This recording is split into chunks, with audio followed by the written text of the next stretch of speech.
কথা বলে মনে হয় আমার গায়ে জুতো মারা। আমার সামনে কথা বললে মনে হয় আমার গালে জুতো মারা। আমি এই কথাটা বোঝাতে পারলাম? আমি সুব্রত নায়ক কথা বলছি।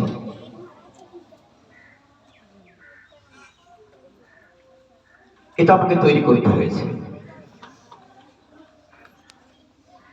কেন? ছেলেমেয়েরা ভালোবাসে আমি সময় বেশি দিই বলে। ক্লাস 11 তোমরা দায়িত্ব নিয়েছিলে ফেয়ারওয়েল। গতকাল পর্যন্ত সকাল 9টা পর্যন্ত তোমাদের কিছু নেই। তাহলে বলো, যে 12 যে 10 কে তোমরা নিমন্ত্রণ দিয়ে এসেছো, তোমাদের একটা কোনো ব্যবস্থা নেই। যে মূল দায়িত্ব তনুশ্রী তুমি নিয়েছিলে, তোমাকে গতকাল পর্যন্ত দেখতে পাইনি। তাহলে কি করে আশা করলে একটা অনুষ্ঠান হবে? তোমরা কি ভাবতে পেরেছো এত সময় মঞ্চে যে কথাগুলো উচ্চারিত হলো সবগুলো কাল বিকেল 2টো থেকে আমার লেখা?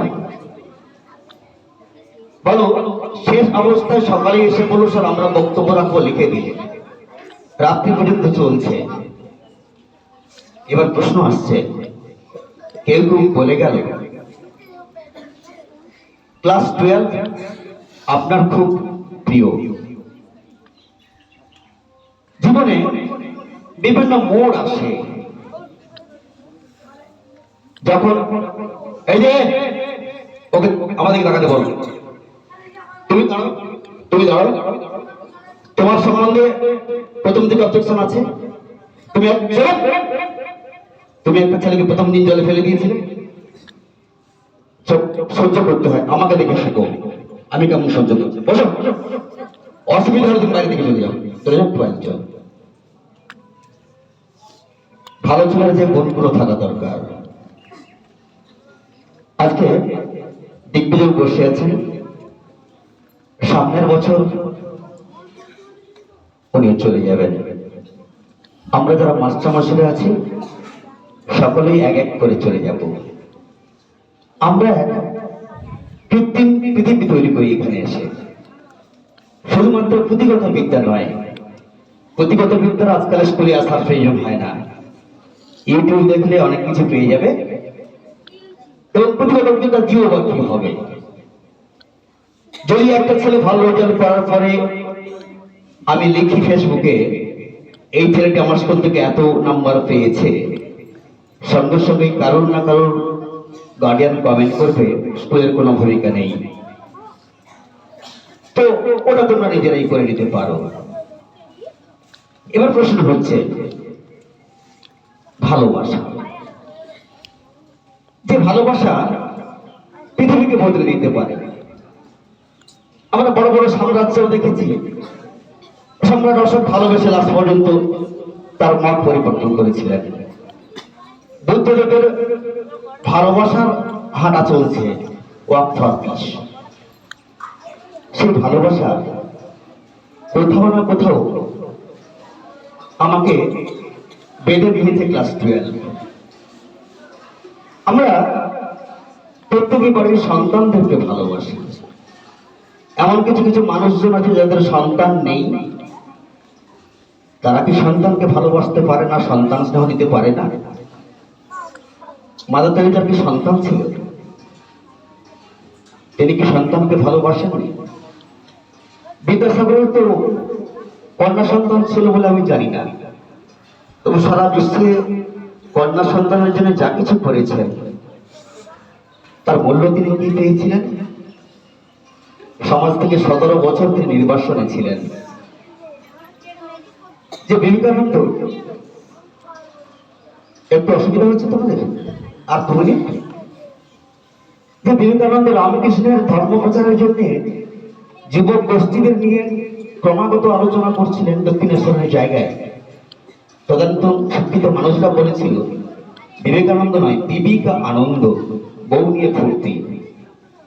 আজকে তিনি শুনতে পাচ্ছ না তুমি? মানুষ চিনতে সময় লাগে। আজকে বলো, আজকে ক্লাস 12 তারা আমাকে একটা মনুষ্য মুহূর্তে বাঁচিয়েছিল।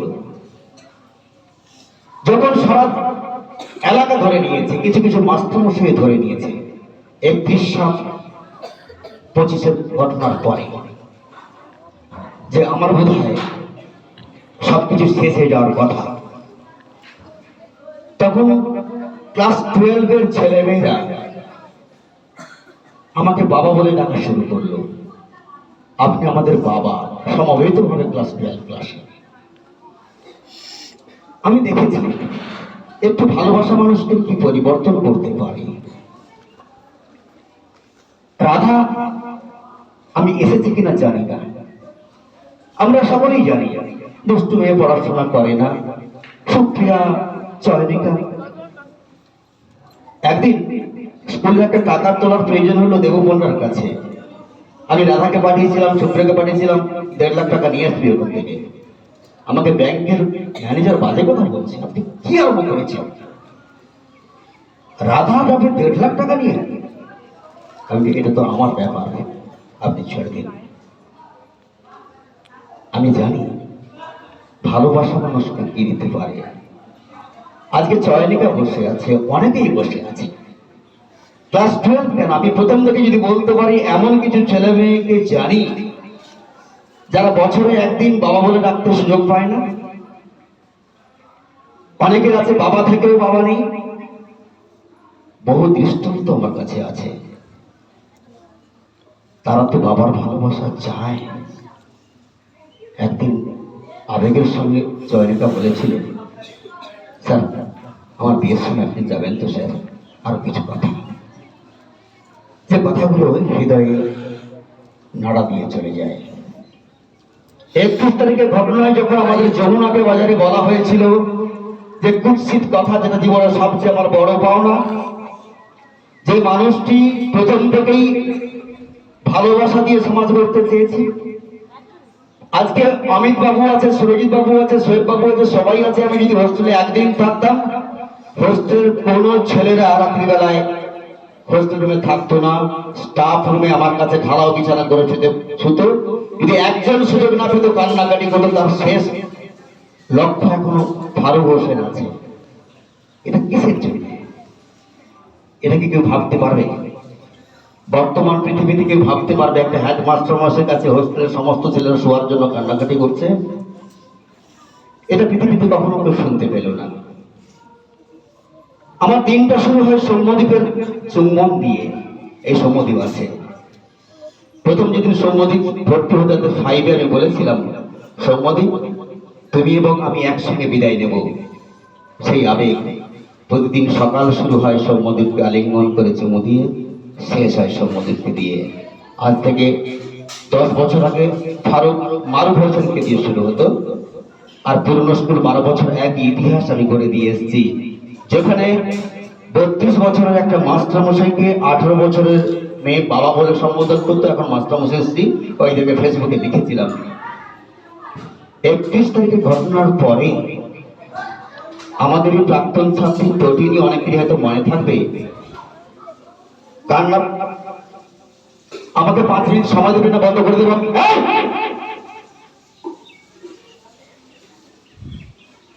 এত কথা বলতে কি জানেন? প্রতিটি পত্র যখন শুনল আমাকে এরকম ভাবে অপদস্থ করা হয়েছে, অমিতাকে ফোন করলো। এটা কি সত্যি? হেড স্যারকে এই কথা। অমৃতা এখানে বসে আছে।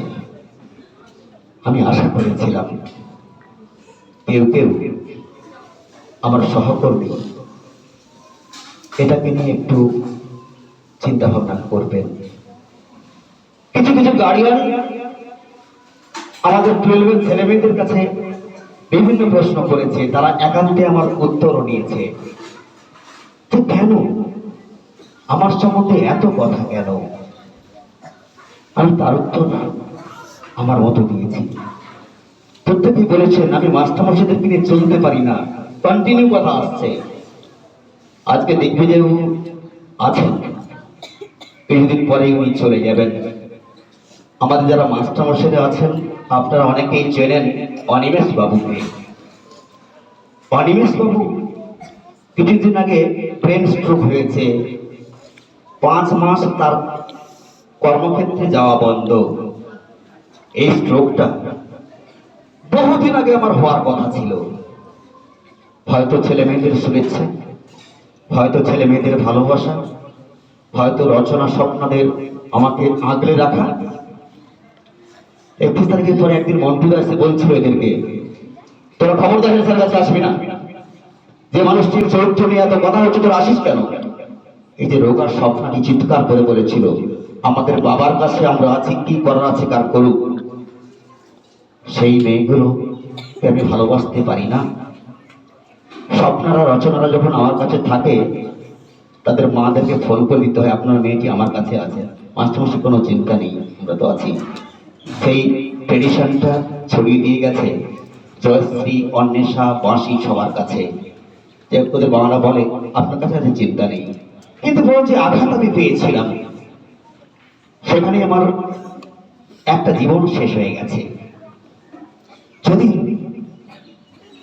মেয়ে বলে ভালোবাসাটাই অন্যায় হয়ে থাকে, সবচেয়ে প্রথম ক্ষমা চাইতে হবে আমাকে সাথী ম্যাডামের কাছে। সাথী ম্যাডাম প্রথম যখন আসে তখন থেকে ওকে আমি মেয়ে বলে ভালোবাসি। আমি জানি না সেটা কতটা ফ্রেশ আর কতটা যৌনতার প্রতীক, যে টার্মটা প্রথম আমাকে ব্যবহার করতে হলো। আমি তখন সৌম্যদেবকে বলেছিলাম যে তোরা আর আমরা একসঙ্গে ফেয়ারেল নেব। তার পরবর্তী ব্যাচকে বলেছিলাম তোরা কিন্তু আমাকে ফেয়ারেল দিবি।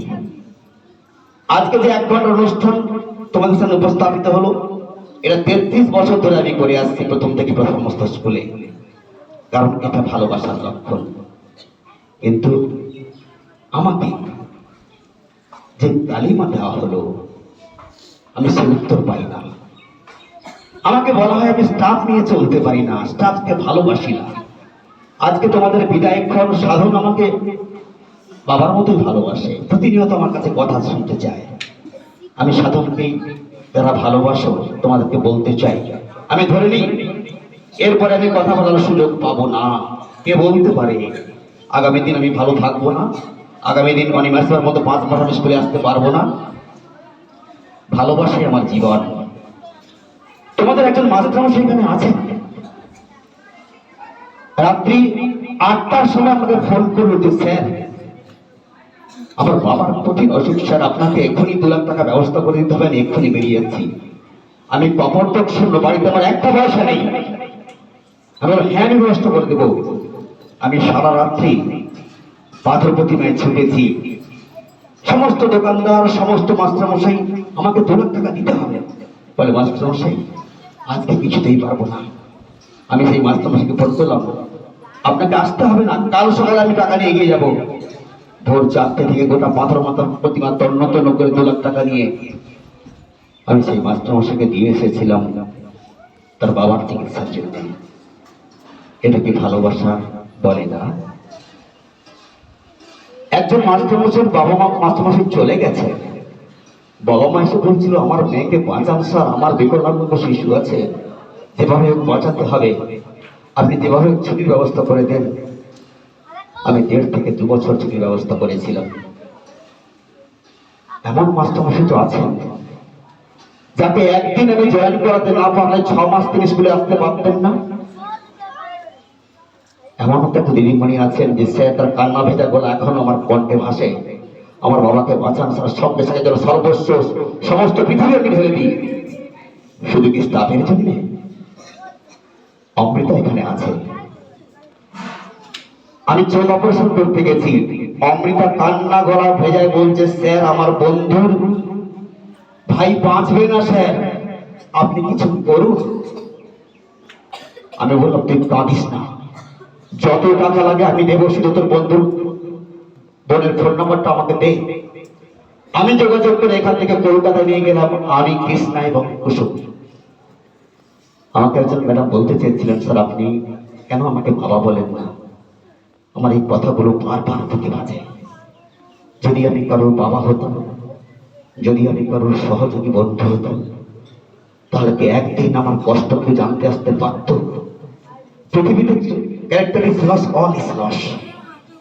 একজন মানুষ 54 বছর বয়সে যখন তাকে এত বড় কথা বলা হলো, আমি সবচেয়ে বেশি ভালোবাসি অসীমা ম্যাডামকে, বিজয় ম্যাডামকে। কেন তোমাদেরকে বলে দিই, এই স্কুলে আসার আগে অসীমা ম্যাডামের জায়গাবুর সঙ্গে আমার বন্ধুত্ব। পৃথিবীতে একজন লোক মাত্র প্রতিমা আছে যিনি আমাকে বাচ্চু বলে ডাকেন, আর বিজয় ম্যাডামের সমস্ত পরিবারের সঙ্গে আমার আগে থেকেই পরিচয়।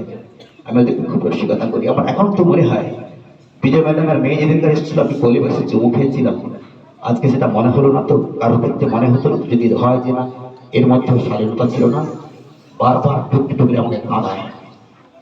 আজকে এত বছর বয়সে এসে আমাকে এত বড় আঘাত, আমাকে আরো কষ্ট দিয়েছিল সেই দিন যেদিন আমার স্ত্রী এসে বলদাপুরের 3 নং কৃতি ছাত্রের মায়ের সামনে বলেছিল, অমৃতা, সৌম্যদীপ এবং অন্বেষা ঠাকুমার কাছে যে আমার স্বামী 22 বছর বয়স থেকে একটা স্কুলে চাকরি করে এসছে, 15 দিন 20 দিন করে বাড়ি আসতো না। যখন আসতো সমস্ত ছেলে মেয়েরা বাড়িতে আসতো, আমাদেরকে দাদা বৌদি বলতো, একটা কথা শুনতে পেলাম না। আজকে এই 54 বছর বয়সে এই কথা শুনতে হচ্ছে।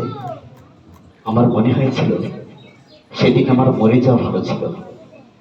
এই ঘটনার পরে আমি রাস্তায় রাস্তায় ঘুরছি, আমার বন্ধু যাকে তোমরা রসিকতা করো মন্টুদা, মন্টুদা এবং মন্টুদার স্ত্রী কন্টিনিউ বলতো, স্যার বেঁচে থাকুন স্যার। আমি বললাম, যদি আমার মৃত্যুদণ্ড দেওয়া হতো এত কষ্ট হয়ে পেতাম। হ্যাঁ, তারপর এই ক্লাস 10, এই ক্লাস 12 সবার কাছে আমি বিচার চেয়েছিলাম, বলো সত্যি কি আমি প্রাপ্য ছিল আমার এই কথাগুলো? সেই ক্লাস 10 সাধন, অন্বেষা, অর্পিতা সবাই, স্যার আমরা তো আছি স্যার। অন্বেষা একটা বাচ্চা মেয়ে, ক্লাস 10-এ পড়ে, সামনে বসে আছে। আমাকে বলতো, স্যার আমরা তো আপনাকে কথা বলিনি কখনো।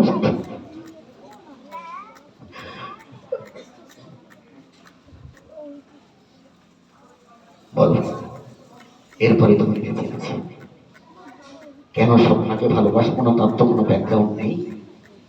কেন সুস্মিতা পালকে ভালোবাসবো না, তারা তো বলতে পারবে না আমরা যৌনতা জানি না। কেন রচনাকে ভালোবাসবো না, তারা তো বলতে পারবে না যে না আমার সঙ্গে অশ্লীল আচরণ করেছেন। এভাবেই তো ভালোবাসা যায়। আজকে যে ভালোবাসা নিয়ে কথা হচ্ছে, আজকে যে ক্যাজুয়াল টিচাররা আছে, সুরজিৎকে রাখার কি প্রয়োজন ছিল এখানে? সুরজিৎ মাঝখানে কাজ ছেড়ে দিয়ে চলে গেছিল, 1 মাস 1.5 মাস আমি জানি ও ফিরে আসবে, তখন কাউকে আমি নেই না। ও আসে, ওইখানে কাজ করতে এসেছিল বিনা পয়সায়, স্যার আমি শুধু প্র্যাকটিস করবো। আমি বললাম তোকে আমার ছাত্র দেবো। আজ দেবাশিসকে নেওয়ার কি প্রয়োজন ছিল আমার? শুধুমাত্র শান্তি, ওর কষ্ট আমি বুঝি, শান্তি দেওয়ার জন্য। আজকে অমিত বাবু তো পার্ট টাইম করতে এসেছিল, তাকে আমি দেখেছিলাম, একবার যে আমার কাছে আসে সে জীবনে আমার কাছ থেকে যায় না, এরই নাম ভালোবাসা। আজকে পুজোর দিন দেবাশিস বাবু তুমি এলে না, সুরজিৎ বাবু তুমি এলে না, সবাই চলে গেল। এতগুলো ছেলে মেয়েকে কি কন্ট্রোল করবে? কত মানুষ এসে আমাকে খিস্তি মেরে চলে গেল। সাধন এসে বলছে, স্যার এমন ভাবে খিস্তি মারছে না, আমরা শুনতে পাচ্ছি না, কিছু করুন স্যার। আমি বললাম, পৃথিবীতে কিছু মানুষ জন্মায় খিস্তি খাওয়ার জন্য? বলো, তোমরা তো এত ছেলে মেয়ে আছে, আমি তো তোমাদের সিদ্ধান্ত নিয়ে করেছিলাম যে খাওয়া দাওয়া সেদিন হবে না।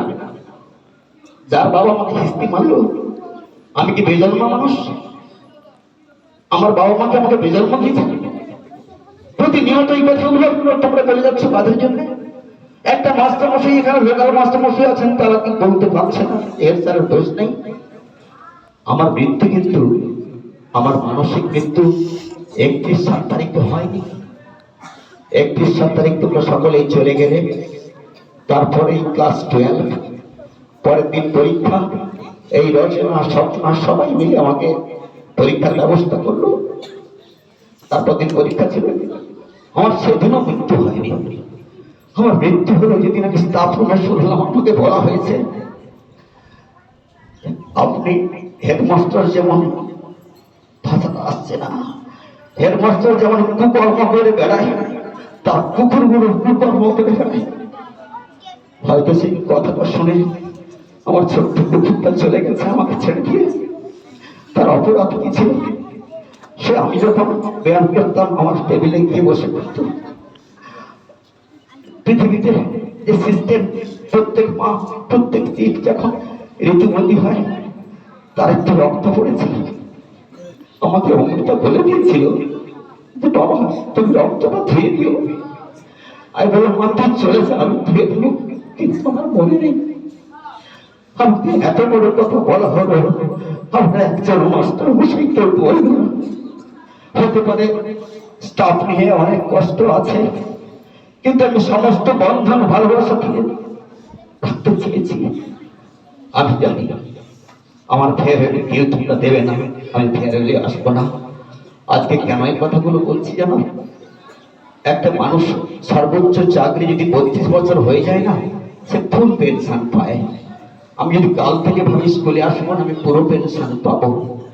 যদি আমি কাল থেকে আমার স্ট্রোকের কথা বলতে না পারি, তাহলে এই কথাগুলো তো বলা হলো না। একটা জীবন, সারা জীবন ভালোবাসা দিয়ে কি পেয়ে গেল? যে সহকর্মীকে আমি কখনো বোন বলে ডাকি, মেয়ে বলে ডাকি, ভাই বলে ডাকি, আজকে শুনছি যে কত কথা বলো। এত মানুষজন আছে শুধুমাত্র স্কুলটাকে তোমাদেরকে সুস্থভাবে চালানোর জন্য আমি সমস্ত কথা সহ্য করেছি। আজকে যারা বলছে, তোমার লোকাল মাস্টার মশাই যারা বলছে আমি স্টাফ নিয়ে চলতে পারি না, আজকে দিল্লি যাবো, কালকে চলে যাবে। আমার 3 ভাই আসতাম, দুরন্ত বাবু, আশিস বাবু, অনিমেষ বাবু। দুরন্ত যাওয়ার সময় কেঁদে কেঁদে গেছে, আপনার মতো ভাইকে আমাকে ছাড়তে হলো। তারপর আশিস বাবু যেদিন চলে যাবে, আনন্দরঙ্গের মাঠে বসে অনিমেষ আমাকে আর আশিসকে জড়িয়ে ধরে কাঁদছিল। আশিসকে বলছিল, আশিস তুই আসিস না ভাই, হেড স্যারকে ছেড়ে, হেড স্যার নিঃসঙ্গ হয়ে যাবে। কিন্তু আশিসকে ছাড়লো না। আজকে দিব্যে যাবো বলুন?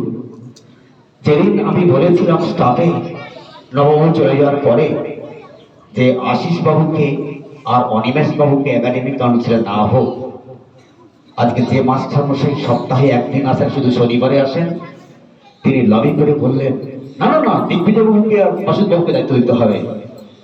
তারপরে কি হলো? শুধু মারামারি, শুধু গন্ডগোল। হতে পারে তাহলে আমাকে স্কুল তো চালাতে হবে, আমাকে ছেলেদের ভবিষ্যৎ দেখতে হবে, তাই সমস্ত কাজ একা হাতে করি।